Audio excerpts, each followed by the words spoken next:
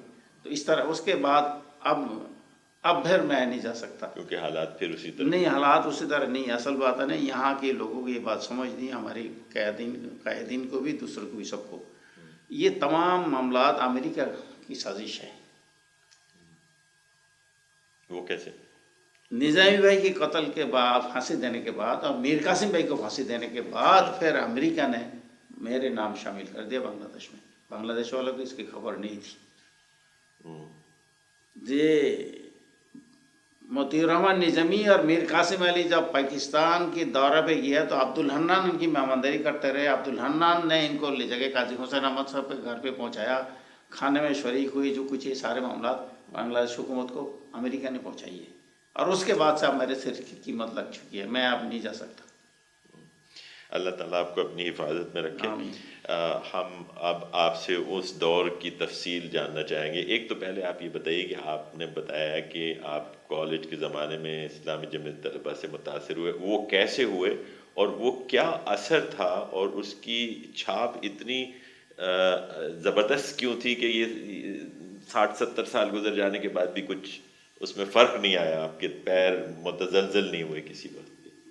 میرے والدہ نے اور سارے ایسے تو سارے فیملی وہاں کے لوگ سب دین کے سے متاثر تھے، اچھا ہوتے تھے. اور میرے والدہ کی ہمیشہ میرے تربیت میں دین کی ساتھ آنے کی کوشش ان کی والدہ کی رہتی تھی ہمیشہ سارے معاملات میں. اور ان کی اسی سب تھے.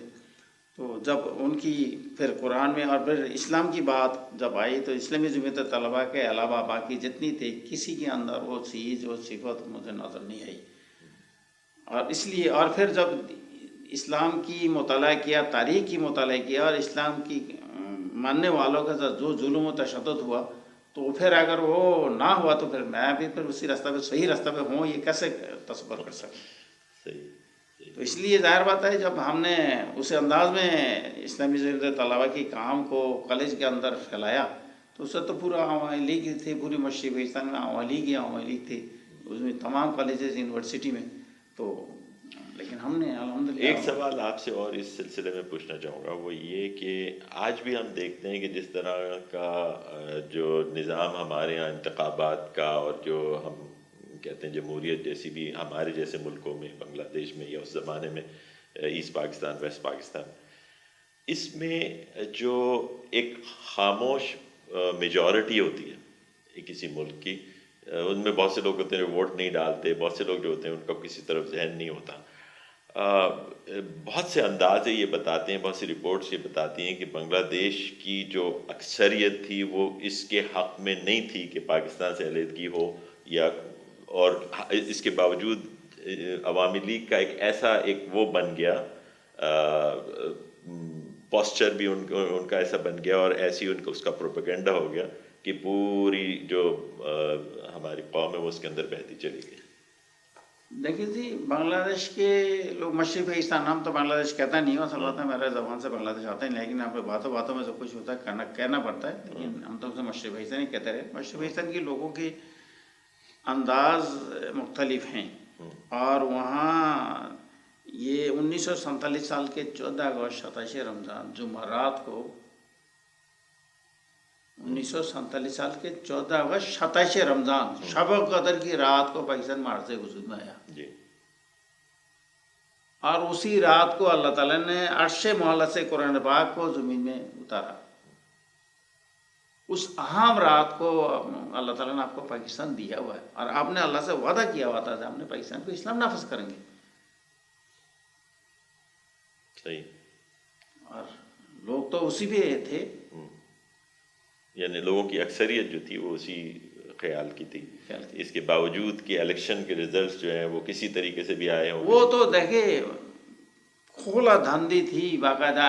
میں تو خود پولنگ ایجنٹ بھی رہا ہوں اس الیکشن کے دوران. کچھ صرف، اور ایک دفعہ میں نے یہ بیس اتار کے بھی باہر گیا ان کی پولنگ آوالی کے کیمپ میں، صرف 10 بندہ تھے اور باری باری، اور انہوں نے کہاں سے یہ سارے پلاننگ ملی اور کہاں سے کس نے دیا ہوا ہے، سب جو کیمیکل استعمال کرتے تھے کہتا ہے آن میٹ سے یا یہ مٹی کا نہیں. اور میں نے جا کے دیکھا انہوں نے وہ اس کے کیمیکل کی بنا کے رکھے ہوئے ہیں، جو ووٹ ڈال کے جاتے ہیں فوراً جا کے اور گولی اس میں ڈبو دیتے ہیں اور یوں سب کرتے چھاپا جاتا، پھر ووٹ ڈال کے آ جاتا ہے. اب نام کیسے کریں، شناختی کارڈ تو اس وقت تھا نہیں، اور آپ نے جس کی ووٹ دینے آ رہا ہے تو نام اس کے بعد آ رہا ہے، اس کے والد کا نام بتا رہا ہے ووٹر لسٹ میں. شناختی کارڈ اس وقت تھا نہیں، اور شناختی کارڈ آج موجود ہونے کے باوجود جو کچھ ہوتا ہے، نہیں وہ تو میں نے اس وقت تو کی میں بات کر آپ رہا کی ہوں، بات بالکل سمجھتا ہوں کہ اس کیا وقت کچھ یہ، ہوا. اور سارے کل 10 بندہ یا 15 بندہ تھے عوام لیگ کی، اور اس کیمپ میں آگے انہوں نے باری باری آگے وہ ووٹ ڈالتے رہے اور سب کچھ ہوتا رہا اتنی کچھ، اور ہم روک نہیں سکے اس کو. صحیح. اچھا، تو اب ہم ان واقعات کی طرف آتے ہیں جس کا ہم جب 16 دسمبر کا دن آتا ہے تو اس کے قریب کے دنوں میں اس کا دوبارہ سے ریوائیو ہوتے ہیں، لوگ اس کے بارے میں بات بھی کرتے ہیں، لیکن کچھ ایسے اہل دل بھی ہیں جن کو صرف 16 دسمبر کو وہ واقعہ یاد نہیں آتا، وہ زمانہ یاد نہیں آتا، بلکہ سارا سال ان کے ذہن سے، یہ ان کے دل سے اتنے سال گزر جانے کے بعد بھی یہ چیز مٹتی نہیں ہے. اس کے بارے میں آپ ہمیں کچھ ایسی چیزیں بتائیے جو عام لوگوں کو کے سامنے آئی نہیں ہے. آپ البدر کے حوالے سے خاص طور پہ آپ بتائیے، کیونکہ آپ خود بتائیں کہ آپ کا کیا وہاں ذمہ داری تھی اور کس طرح. دیکھیں جی، البدر میں نے کہا نا جمعیت کی، البدر تو پہلی کمپنی بن کے آئی تھی تو 313 کی، جیسے البدر میں بدر میں تھے، بدر جنگ میں 313 کی نفری تھی، تو ہم نے وہاں بھی کمپنی میں، ہر کمپنی میں 313. اور البدر بنانے سے پہلے یہ ہماری مطیع نظامی بھائی، اللہ تعالیٰ نے جنات نصیب کرے، انہوں نے میجر جنرل راؤ فرمانالی سے باقاعدہ اس میں اسٹامپ پیپر پہ ایگریمنٹ کیا ہوا ہے کہ البدر میں اسلامی جمعیت طلبہ کے علاوہ کسی کی بندہ کو داخلہ نہیں ہوگا. اسلامی جمعیت طلبہ جن کو ریکمینڈ کریں گے وہی صرف البدر میں آ سکتے، باقی نہیں. اس لیے اسلامی جمعیت طلبہ کا کوئی تھے، یہ تو باقی ہر کوئی چاہتا تھے، جو مسلم لیگ کے دوسرے تھے سب پاکستانی محب وطن تھے، لیکن البدر صرف البدر ہی ہیں، اس میں اسلامی جمعیت طلبہ کے کارکن کے علاوہ کوئی نہیں تھے. اور البدر کی اس وقت اتنی تھی، میں آپ کو کیا بتاؤں، اور اس میں میرے سیکنڈ ان کمانڈ، جو میں جب البدر میں آرٹلری میں بھیجا گیا مجھے جمعیت کے، ان دنوں میں چٹاگانگ کی شہر کی نگران تھے کیپٹن اسحاق صاحب، وہ جمعیت کے رفیق تھے، جب آرمی میں نہیں آئے تھے جمعیت کے رفیق تھے. انہوں نے دفتر جمعیت میں جا کے کہا، تو انہوں نے پھر البدر وہاں ہم نے تشکیل دی 313 کی پہلی کمپنی. تو پہلی کمپنی میں میں کوارٹر ماسٹر کی حیثیت سے تھا. کوارٹر ماسٹر کی جو ذمہ داری ہوتی ہے تو میرے وہ ذمہ داری پورا کمپنی کے لیے کھانا پینا، یہ جو بھی ضرورت ذمہ داری ہوتی ہے میرا ذمہ داری تھی، اسلحہ ایمونیشن سارے چیز. لیکن اس کے بعد جب وہاں آرٹلری کے لیے بندہ چاہیے ہوتی ہے ایڈوانس ٹریننگ کے لیے، تو میں نے اپنا آپ کو پیش کر دیا، میں نے کہا تھا میں جانے کے تیار. اور اسی طرح جب کہا تو میرے ساتھ اور 28 افراد اور شامل ہو گئے، چلے گئے وہاں. لیکن وہاں جا کے جو ٹریننگ ہمیں ملا ہوا، ٹریننگ میں کہا ان کا بندہ ہی کوئی نہیں تھا. ایک گن آپریشن کرنے کے لیے آرمی کو 37 mm ہے، 12.7 ہے، 14.5 ہے، 40 mm، یہ سارے گن لگی ہوئی تھی مختلف جگہوں میں. تو اب اس کے ٹارگیٹ تھا کہ اسٹرن ریفائنری کو بچانا ہے، ٹارگیٹ تھا اسٹرن ریفائنری کو بچانا ہے. اب اسٹرن ریفائنری کیوں؟ اس لیے اسٹرن ریفائنری سے پوری مشرقی پاکستان میں آرم فورسز اور سویلین سب کو پیٹرول سپلائی جاتی ہے. انڈین ٹارگیٹ تھا اسٹرن ریفائنری تباہ کر دے تاکہ تمام کنوینس دھرم مرم ہو جائے، چلے نا. تو ہمیں ٹارگیٹ دیا گیا تھا وہ بچانا. لیکن آرمی کے پاس گن نمبر 1 تھے، صرف ایک بندہ آرمی کے، اور ایک گن آپریشن کرنے کے لیے 8-8 10-10 بندہ چاہیے. تو باقی کچھ مجاہدین تھے، نظام اسلام کے تھے، دوسرے لوگوں ان کو آیا تھے، باقی ہم البدر کے شامل ہو گئے. اب اس میں پھر بھی اس کے بعد ہم نے جاسوسی نظام بہت وہاں، مطلب انڈین آرمی کی جاسوسی نظام بہت تھے.